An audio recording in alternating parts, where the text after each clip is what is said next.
Pessoal, estamos na lição 7. Vocês estão aprendendo alguma coisa? Eu estou me divertindo muito e aprendendo muito também. O Espírito Santo não é maravilhoso, Chris? Não é maravilhoso?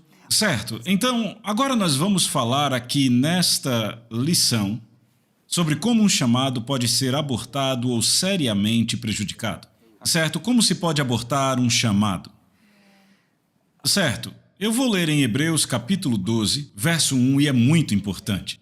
Portanto, nós também, uma vez que estamos cercados de tão grande nuvem de testemunhas, deixemos de lado todo o peso e o pecado, e aqui está a chave, que tão facilmente nos enlaça, e corramos com perseverança. Essa é uma palavra-chave também, vamos falar dela mais na frente, depois. Corramos com perseverança a corrida que está proposta diante de nós. Viram? É uma corrida. Terminei minha carreira, certo? Ok? Então, constantemente ouvimos Jesus dizer aquele que persevera até o fim. Então, há algo sobre esta vida cristã, não é uma corrida de velocidade, é uma corrida de resistência. Então, talvez você consiga correr 100 metros carregando alguns pesos, mas você nunca vai correr uma maratona carregando 10 quilos. Não dá para fazer isso. E é disso que o apóstolo está falando aqui. Há duas coisas que podem nos impedir de terminar. Número 1 é o pecado que tão facilmente nos enreda, e o segundo são os pesos. Na verdade, o primeiro que ele fala são os pesos, e ele depois fala do pecado. Então, já que ele lista primeiro os pesos, eu vou falar primeiro dos pesos. Temos um encontro impressionante que Jesus tem com a multidão de pessoas no Evangelho de Lucas, capítulo 9, verso 10. Jesus, provavelmente com a multidão ao seu redor, todos ansiosos, famintos para serem seus discípulos, certo? E lemos no verso 57 de Lucas 9, aconteceu que indo ele pelo caminho, um certo homem lhe disse, Senhor, eu te seguirei aonde quer que vás. Jesus disse a ele, as raposas têm tocas, as aves têm ninhos, mas o filho do homem não tem onde encostar a cabeça. Esse cara é um apaixonado. Eu quero que você note que ele inicia isso. Ele diz, Jesus, eu quero ser o cara. Eu quero ser seu filho, certo? Eu quero te seguir, eu quero cumprir o seu chamado para a minha vida. Jesus tem uma forma de ver através do entusiasmo. Tem uma forma de ver através da empolgação. Ele vê se compromissos estão sendo feitos sem se considerar o custo. E Jesus, ele fala com segurança, ele diz, eu não tenho lugar para reclinar a minha cabeça. Eu estou dizendo que às vezes eu não sei nem onde é que eu posso repousar. Agora, provavelmente eu consigo ver isso. Esse cara tem um problema com segurança. Hoje ele teria uma previdência privada, certamente um plano de saúde muito bom. Ele teria, teria ações de empresas, possivelmente 3/4 do valor dos seus imóveis pagos, plano de aposentadoria, tudo certo com a receita e também com respeito à previdência social. Veja, este cara, ele já vinha cuidando disso há alguns anos, certo? E então, quando ele ouve Jesus dizer isto, ele começa a andar para trás, Chris. Sabe o que mais eu acredito nisso? Eu creio que muitas outras pessoas que têm se afastado têm um problema com segurança. Certo, as mesmas pessoas ouvem a forma como Jesus falou com esse cara e vão se afastando. Então ele disse a outro, veja, aqui é Jesus falando, siga-me. Mas ele disse, Senhor, deixe-me primeiro, eu quero destacar essa palavra primeiro aqui. Ele não disse, Senhor, eu não vou te seguir. Por favor, anote aí. Ele disse, primeiro deixe eu ir enterrar o meu pai. Jesus disse, deixe que os mortos enterrem os seus mortos, mas vai tu e prega o reino de Deus. Uau, isso parece um pouco duro. É forte, não é? Lá está o cara perto de enterrar seu pai e Jesus diz algo assim. Você tem que entender os costumes da época nesse caso. Deuteronômio 17, verso 21, depois você pode ver. Deus fala dos direitos de um primogênito. O primogênito recebe a porção dobrada.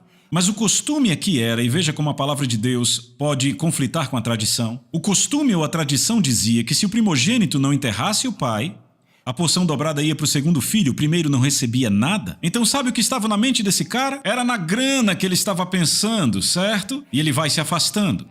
Da mesma forma, um monte de gente que tem um amor doentio pelo dinheiro se afasta, certo? Ok? Então agora a multidão vai ficando cada vez menor, né? E agora passamos para o próximo. Veja o próximo. E outro também disse: Senhor, eu desejo te seguir, mas deixa-me primeiro. E outra vez aqui a palavra primeiro. Ele não diz: eu não vou te seguir. Ele diz: Senhor, eu vou te seguir, mas deixe-me primeiro ir e despedir-me dos que estão em minha casa. Então, pessoal, ele era apaixonado? Sim. Ele está empolgado? Sim. Será que ele quer seguir Jesus? Sim. Mas deixa eu primeiro me despedir dos da minha casa. Mas Jesus disse: ninguém, tendo posto a mão no arado e olhando para trás, é apto. Perceba, significa não é apto mentalmente, não significa que não vai para o céu, mas não é apto para o reino de Deus. Ok, ele não é espiritualmente e mentalmente apto para o reino, certo? Agora, o que está acontecendo com esse cara tem a ver com relacionamento? Ok, provavelmente ele tinha uma noiva em casa, sua família, muito apegado à família, e ele queria saber se estava todo mundo de acordo com ele seguir esse fanático, porque Jesus era visto como fanático, possuído por demônios. Ele estava na capa da revista Hereges, vamos lá. Sabe, ele estava em todas as colunas de fofoca, todo mundo falando dele, não é? O chamavam de bêbado, glutão. E sua família, sabendo disso, ele queria saber se todo mundo concordava com essa história. Deixa eu primeiro me despedir deles. Isso me lembra de uma vez que chegou aqui um senhor que eu sabia que Deus tinha chamado ele para trabalhar conosco. Ele fazia um trabalho fabuloso. E eu lembro que chegou o dia em que eu disse... Eu fiz o anúncio de que iríamos mudar a sede do nosso ministério da Flórida para Colorado Springs. E ele era tipo o meu homem-chave. E ele era brilhante, você conseguia ver o chamado na vida dele.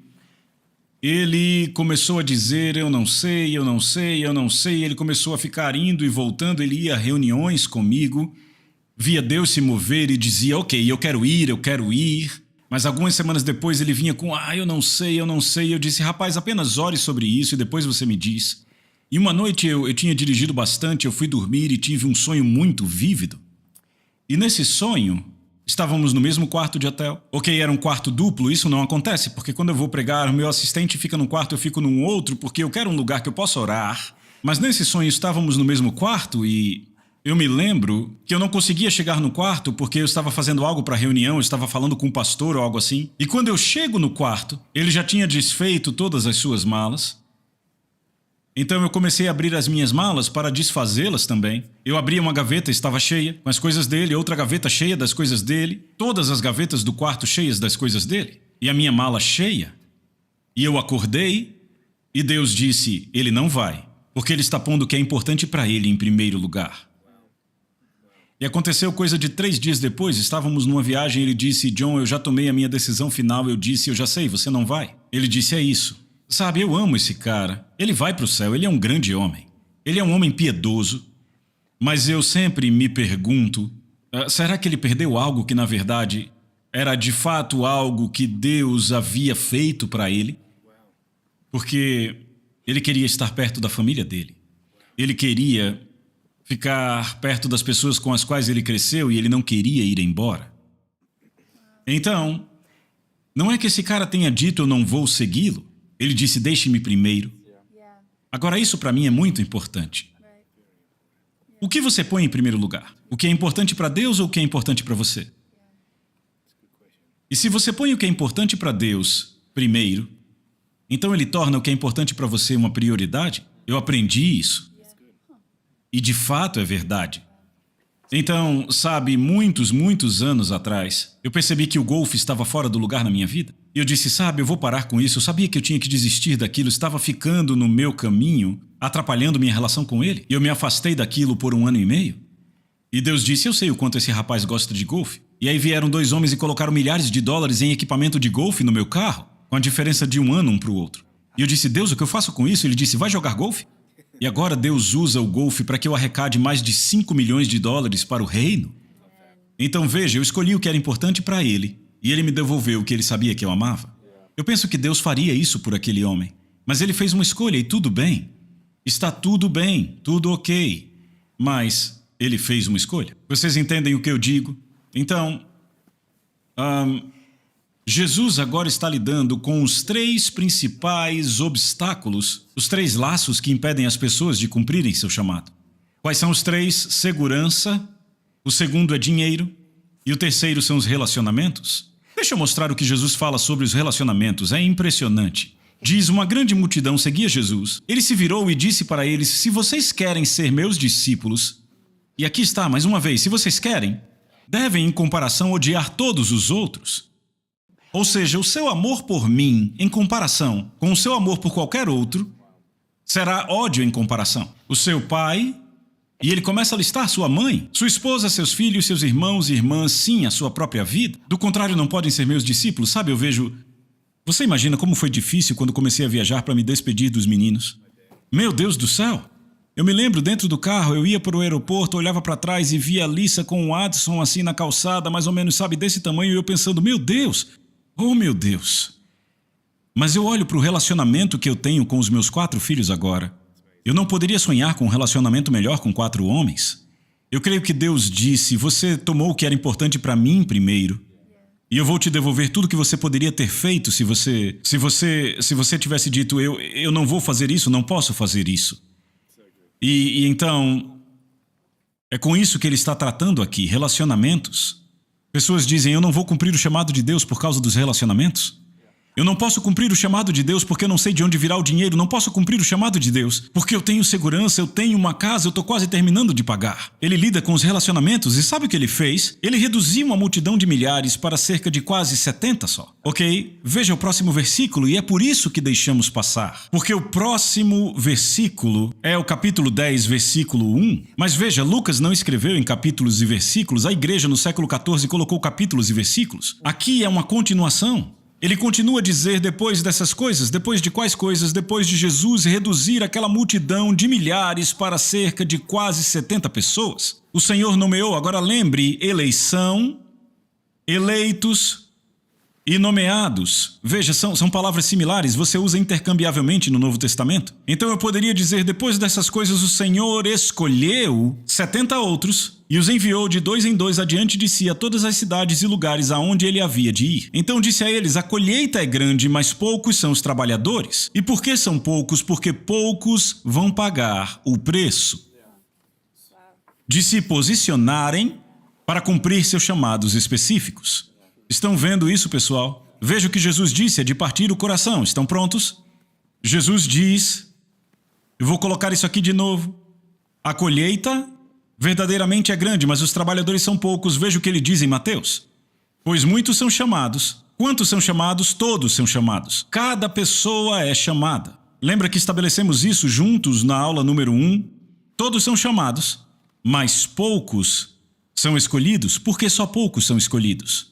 Porque poucos pagarão o preço de se posicionarem para cumprir seus chamados únicos e específicos. Isso é de partir o coração, mas é a verdade. Então vamos ver de novo. Vamos ver de novo o que está em Hebreus e vai fazer sentido, certo? Portanto, visto que estamos rodeados de tão grande nuvem de testemunhas, deixemos de lado todo o peso e o pecado que tão facilmente nos enlaça e corramos com perseverança a corrida que nos está proposta. Você sabe qual era o meu peso? Era a segurança. Desses 3 pontos principais. E eu quero te dizer, é claro que existem outros laços que podem atrapalhar nosso chamado, mas eu creio que esses são os 3 principais. O meu era a segurança. E eu lembro que eu trabalhava como engenheiro na Rockwell International com um jovem chamado Tony.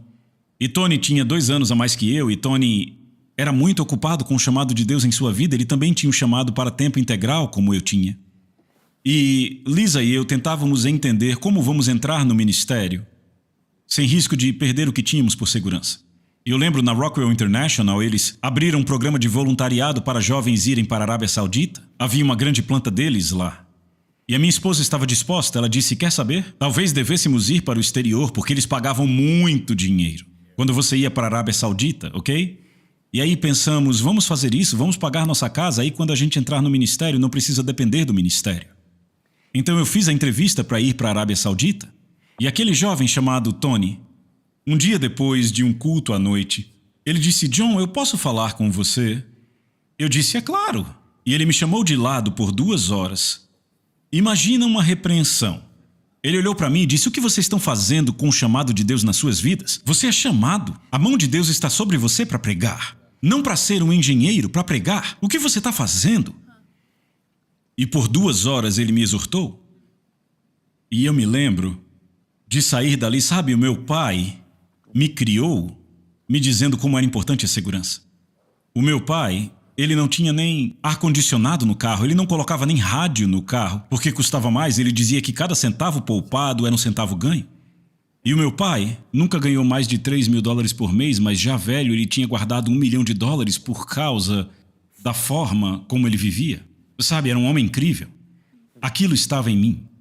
E então, eu ficava tipo, como eu vou sustentar a minha esposa e talvez filhos um dia? Eu não tinha filhos naquela época. A segurança era algo grande, porque meu pai pôs isso em mim. Mas foi preciso aquele jovem falar comigo 2 horas. Eu lembro que eu saí daquele encontro. Eu sentei com a minha esposa depois daquilo e eu disse, eu vou dizer à minha igreja que eu vou pegar qualquer posição que aparecer, não importa qual seja, não importa quanto me paguem. E eu disse, eu vou fazer isso, você está comigo? E ela disse, John, estou com você. E eu lembro alguns meses depois, a esposa do pastor olhou para mim e disse, John, temos uma posição que é para ser nosso assistente. Você vai cuidar das nossas necessidades. Era uma igreja de 8.000 pessoas. E ela disse, só podemos pagar 18.000 por ano. Veja, hoje eu ganho muito mais que isso. Ela disse, não conseguimos pagar mais porque o máximo é 18.000 por esse cargo. E eu disse, podem me pagar isso? Eu começo a trabalhar quando quiserem. E sabe o que é interessante? Eu era o engenheiro mecânico-chefe de um projeto multimilionário na Rockwell. Eu encerrei todo o projeto, estavam se preparando para me colocar em um outro projeto ainda maior. Eu encerrei todo o projeto numa sexta-feira e comecei a trabalhar para eles na segunda. Isso é o que eu chamo do tempo perfeito de Deus. E foi assim que tudo começou para mim. Então meu ponto era segurança. Agora vejam, o que dizer do pecado que tão facilmente nos enlaça? Deixa eu te dizer uma coisa. O pecado ou vai tirar a pessoa do chamado de Deus para a vida dela ou vai dificultá-lo. Eu já estive debaixo de 3 pastores e 2 dos meus pastores. Bem, um deles nem está mais no ministério hoje, ou mal está no ministério, ele tinha uma igreja de 8.000 membros por causa do pecado.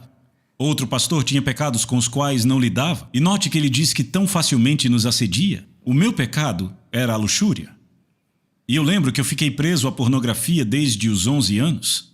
E eu estava no ministério em 1983 e ainda preso à pornografia. E eu me lembro de ter percebido, porque, sabe, eu amava quando as pessoas olhavam para mim e diziam, não se preocupe com isso, a graça cobre tudo, tá tudo bem. Deus entende sua necessidade, mas algumas pessoas olharam para mim e disseram, isso vai acabar com você.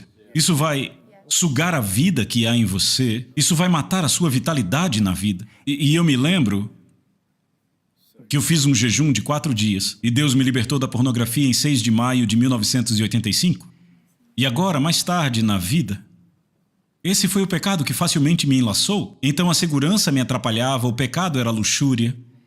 E Deus, em sua misericórdia, não deixou que eu não tratasse disso. E olho para o meu terceiro pastor, o nosso terceiro pastor. Ele tinha um problema de luxúria que mantinha em segredo, mas veio à tona e o destruiu quando ele tinha mais de 50.000 igrejas. Ele tinha uma igreja com 16.000 membros. E agora, ele não está mais... Ele pastoreia, mas só algumas centenas de pessoas. Porque ele não tratou disso. Não foi buscar a ajuda que precisava. Então, para concluir e completar seu chamado, cuide desses pesos e trate do pecado. Sabe, beber não é um pecado que facilmente me enlaça. Não há bebida na linha da família do meu pai. Eu lembro de olhar para minha mãe, eu era um pecador. Eu voltei para casa uma noite entre o Natal e o Ano Novo e meus amigos estavam tão bêbados que eu tive que levá-los embora. E a minha mãe ficou me esperando. Quando eu cheguei, eu disse, mãe, eu nem gosto de beber. Ela riu e disse, você é mesmo um bevier. E eu percebi que ninguém na minha família bebia. Minha esposa, por outro lado, era alcoólatra desde os 17. O pai dela morreu de demência por causa do álcool. Esse era um pecado que ela, de fato, tinha mesmo que tomar cuidado porque era um pecado que facilmente a enredava. Para mim era luxúria, não era bebida. Então, você tem que lidar com essas coisas. Porque essas coisas, se você não tratar delas, elas vão te matar mais tarde na vida. É melhor tratar delas quando você tem 20 e poucos, do que elas te destruírem com 40 e poucos anos. E então, deixe de lado todo o peso e todo o pecado que tão facilmente te enreda. Sabe, há 400.000 igrejas nos Estados Unidos e 1.500 pessoas abandonam o seu chamado ministerial todo mês. Eu penso que a culpa disso são os pesos e o pecado. Ok? Tem muito mais que eu poderia falar aqui, mas agora eu quero de fato me concentrar em como cumprimos o nosso chamado. como literalmente caminhamos nele. Do ponto A ao ponto B, como chegamos lá, no que ele nos deu, no sonho que ele nos deu, falaremos disso na próxima lição.